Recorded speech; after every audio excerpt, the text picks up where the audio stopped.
राजू की उम्र कोई 10-12 साल की थी। उसे बाहर की चीजें खाने की बुरी लत थी। उसे घर का खाना बिल्कुल भी पसंद नहीं था।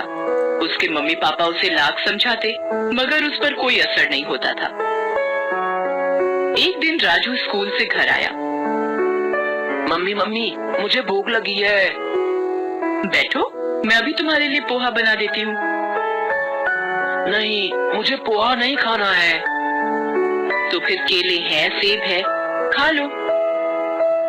नहीं, मुझे तो चिप्स खाना है और पेप्सी पीनी है। वो तो घर में नहीं है।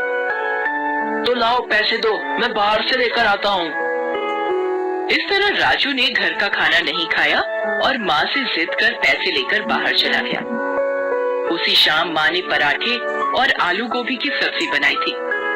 माँ, पिताजी और राजू तीनों खाने की टेबल पर बैठे थे। राजू को खाना पसंद नहीं आ रहा था, वो खा नहीं रहा था। क्या हुआ राजू बेटा, खा क्यों नहीं रहे हो? मुझे गोभी की सब्जी पसंद नहीं है पापा। तो क्या इतनी रात को तुम्हारे लिए 56 भोग बनाए? चुपचाप खा लो। राजू से खाना नहीं खाया जा रहा था। उसका मन तो पेटीज और आइसक्रीम खाने का कर रहा था। आखिर उसने मम्मी पापा की नजरों से बचाकर पराठे और सब्जी वहीं पास रखे फूलदान में डाल दिए। फिर वो अपने कमरे में चला गया। अगले दिन राजू स्कूल जाने को तैयार था। मम्मी उसके लिए दूध लेकर आई। ले, दूध पी ले।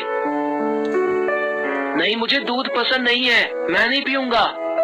तभी वहाँ उसके पापा आ गए। उनके डर से राजू ने दूध का ग्लास ले लिया, मगर फिर उसने वही किया और उनकी नजर बचाकर दूध को खिड़की से बाहर उड़ेल दिया और फिर स्कूल चला गया। उस दिन जब मम्मी घर की सफाई कर रही थी, तब उन्हें फूलदान से रात के पराठे और सब्जी मिली। तभी उसके पापा भी वहाँ आए और बोले, तुम्हारे लाडले ने सुबह सारा दूध खिड़की से बाहर उड़ेल दिया था। देखो, मेरी चप्पलों पर भी दूध लग गया है। इस देश में कई सारे ऐसे बच्चे भी हैं जिन्हें दूध देखने को भी नहीं मिलता, और इसे मिलता है तो इसे उसकी कद्र नहीं है। और उसने रात का खाना भी फूलदान में डाल दिया था। हे भगवान, इस लड़के का मैं क्या करूं? इसकी क्लास के सारे बच्चे आगे बढ़ते जा रहे हैं और एक ये है, इसी वजह से इसकी सेहत भी दिन पर दिन गिरती जा रही है। जब खाना ही ठीक से नहीं खाएगा तो सेहत कैसे बनेगी? बाहर का अंट शंट खाने की आदत जो पड़ी है इसे।